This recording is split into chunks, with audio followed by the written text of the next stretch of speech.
None of this air fry nonsense. Keep it real. Yeah, fried in oil, vanilla doggo, hot on top of vanilla ice cream, dude. So when are you bringing that in? We Yeah, have to celebrate, not celebrate, Friday. but Yeah, we can do yeah, Friday. Friday. Yeah. Since you know. Anybody out there with some batter, let me know. Hey, Auntie Natty. It's 8:22. Let's head in the KWF News Zoom room where we got cut off about 8 times yesterday with the Lieutenant Governor Josh Tenorio. And Bree actually wanted to get him back on because you were talking, Bree? Yeah, we were talking about the homeless shelter and what happens if the public health emergency isn't extended. And we had Mayor Hoffman on, and he was talking about a local funding source or an alternative funding source. Yeah, so we're working with our federal partner. It's a federal funding source. Okay. And what we've submitted to the Department of Interior for a portion of $12 million that was given to government of Guam is to acquire a permanent non-congregate shelter that would be in use for this emergency, but after this emergency, because there's still, what we still have TB around, we still have different bad health risks, especially for the children, right? And we have like 50 children now up at that shelter, which is very sad, but it's an indication that there's a great need for housing. So this is one of them, is to kind of stabilize and make sure we always have this non-congregate shelter for this public health emergency and for all these other health risks. But then the other part of it is bringing on more transitional housing place and options for people. And so there's a lot of intense casework going on. And we have our homeless interagency council meeting tomorrow at 11. So we'll update that. We also have a guest that I had worked with in Hawaii that came to Guam. She's a Chamarita.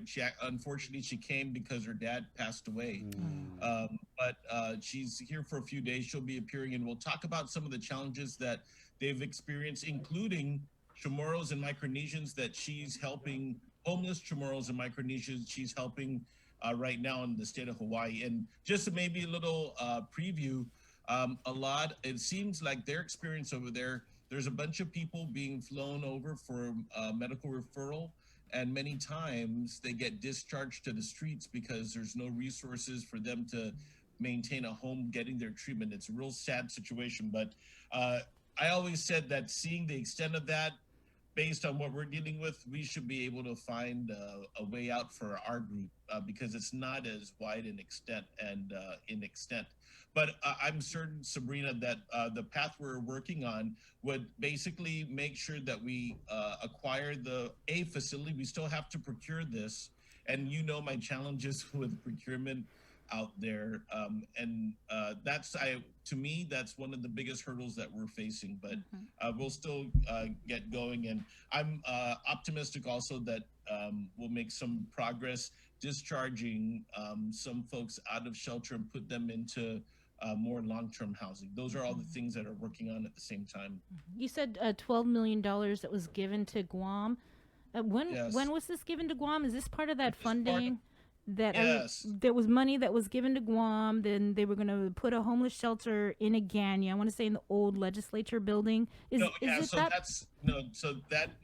a different, same grantor, different program. Oh, I see. So it's the same grantor, different program. What was the $12 million initially intended for?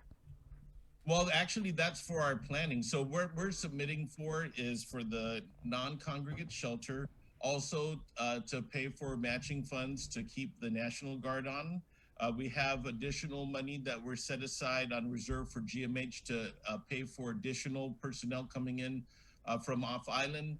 There's some funds in there also to help the mayors kind of get a unified management information system so they can deal with all of these requests for verifications of residents, all these things that are sort of barriers for people to get eligible for public assistance. It's trying to set us up in a situation to be more responsive to the public, at least on that front.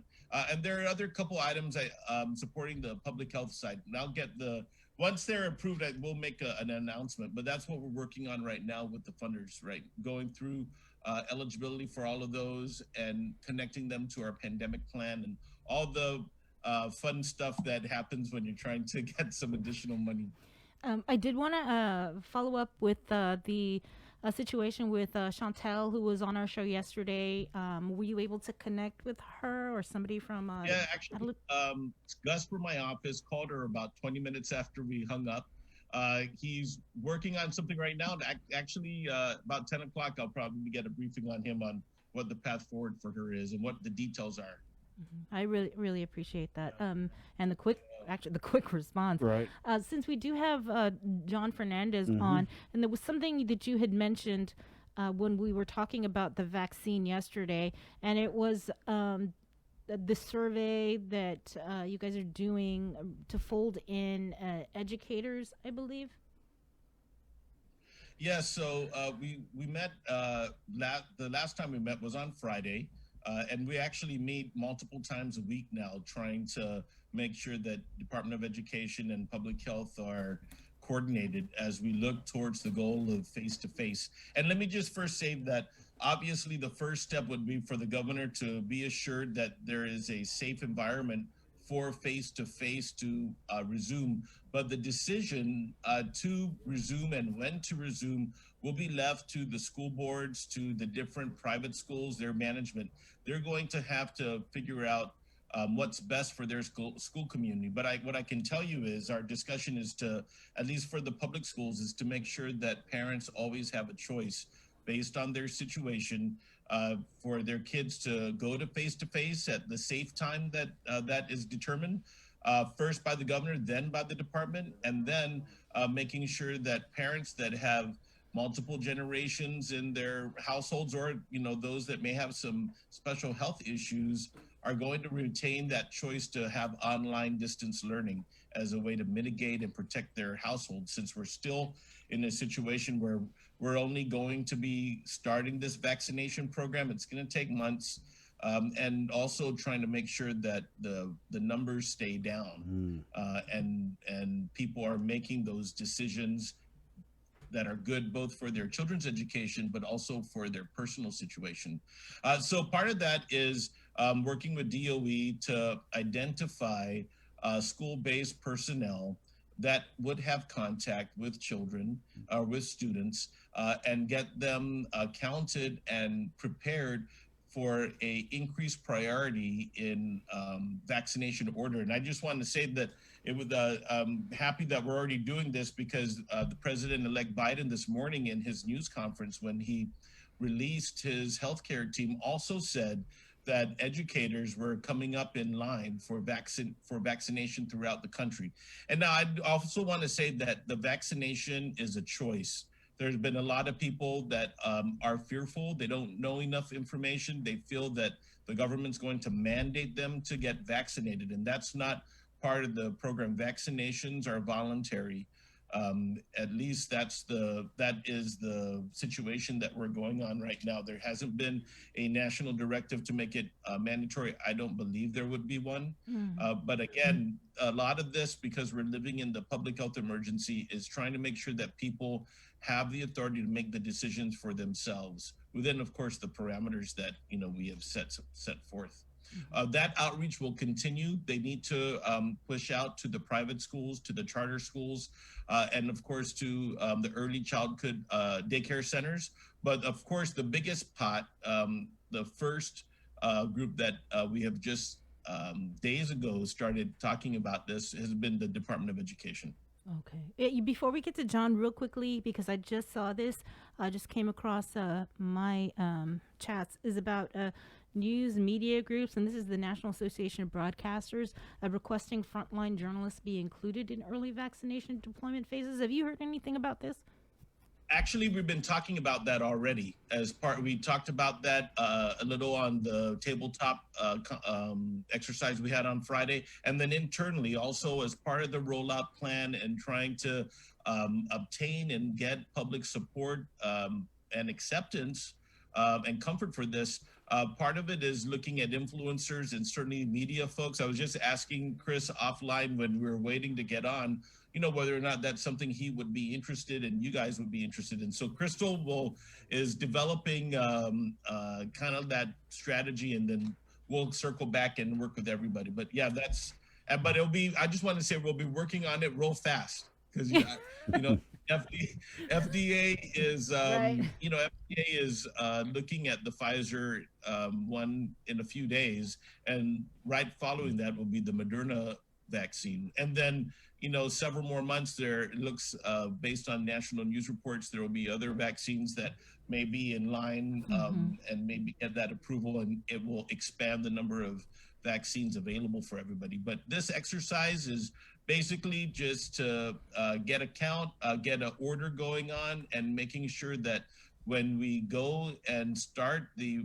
project, the program, everything is well done. And as we talked about offline, both vaccines require 2 doses, and the science is precise and the instructions are precise between the number of days that you get your first and second dose.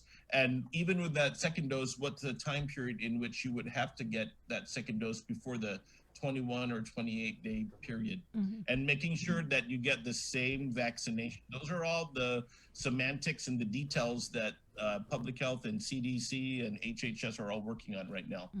I was on the FEMA website just a couple of days ago, and there was reference to some other meeting with tribal governments that they're holding. I believe it's this week. Is that something that you're anticipated to participate in? No, so the tribal governments are all of the Indian nations that have treaties with the federal government. So it's state, local, territorial, and tribal. Those are the 4 different groups. But yeah, no, so that'll be for Indian country, basically. Okay, I just wanted clarification. So thanks. Did you have anything? No, but is there anything that you and John wanted to talk about in tandem before we let LT go? John? No, I just wanted to thank Lieutenant Governor for meeting with us regularly. We were, again, before we got on here, we were already chatting about our next meeting. But I think a lot of the things that he said, I just want to reiterate because, as many times as we come on, especially here on KUAM to try to keep everybody updated, we do know that it's sometimes hard to reach everybody at the same time.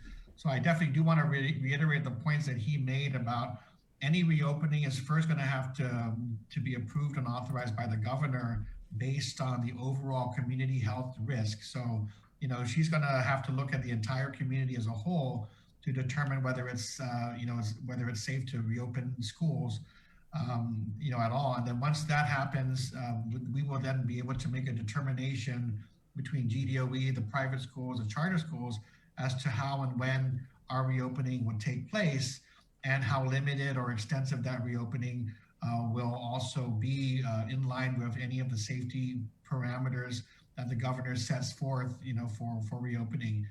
The other piece that was very critical is, and I think I just want parents to hear this again, we do know we will maintain parent choice in this process. So if any of the parents who still feel uncomfortable about returning are not going to be forced to have their students return to school in any way. There will still be 3 options for learning that we will still offer if face-to-face it becomes one of them. And if they do feel comfortable or wanting to be part of that face-to-face, we are giving them an opportunity to reaffirm or to change their registration so that we can have that updated information by December 18th.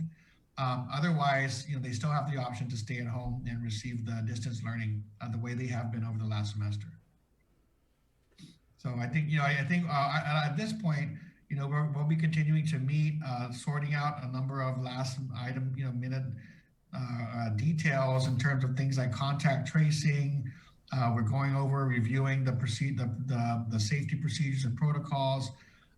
We're welcoming public health to comment on our updated plans as well as visit schools as needed, and then of course talking about vaccination and how that might roll out and impact GDOE. So we are very grateful for the frequent opportunities to to be able to get together and catch up and make sure we're on the same page as we look at the potential reopening of schools next semester. Yeah, before I leave, I just wanted to say that the other part of it that we're working closely on is continuing to finalize plans to expand access to online learning, no matter what. And so there is a big piece that the details are actually it's the I guess final paperwork is being done for one of the bigger pieces, which is to try and support households with access to the internet. And the second piece that we're excited about is pushing on public facilities and public places to be centers for people to get that kind of access. So those are all kind of big pieces that we've been working on for months. Finally got U.S. Department of Education to open the pipeline, and now we're at a point where final coordination and execution will be happening. And we'll make a we'll come out with our plan of action. Maybe next week we'll try and get that done. We're getting everything, all the legalities done this week, and let everybody know what our plans are for the next few weeks and months in terms of rolling this out. Josh, when we did have you on, you were talking about the expanding access. You did mention subsidies. Yes. Is that included? And, yes. And how much is the subsidy? Subsidy into and so I tell you that that's a big piece. It's a little complicated. It is going to be in DOE's hands. They're going to be the coordinating department for all of the students' households, including those from the private and the charter schools. And there's a very complicated method in which they determine how much and what level goes to all the schools based on based on trying to get that assistance spread out in a very equitable way. But the procuring officer in this case will be DOE, and we're grateful that they're able to take the lead and be that coordinating agency, since they are the state education agency, and also provide some support to all the other schools as well. LT, I just wanted to, because we got a tip here that there may have been another COVID-related death. Are you able to confirm that at this time? I haven't heard any details yet, but I'll find out in the next meeting I'm zooming in on. Okay. Thank you, LT. I know you got to run, so appreciate your time this morning. Okay, thank you. Talk to you later, John. All right. Thank you. Later. All right. John, I wanted to ask, so I know that we're looking at the potential reintroduction of face-to-face learning if, things hold steady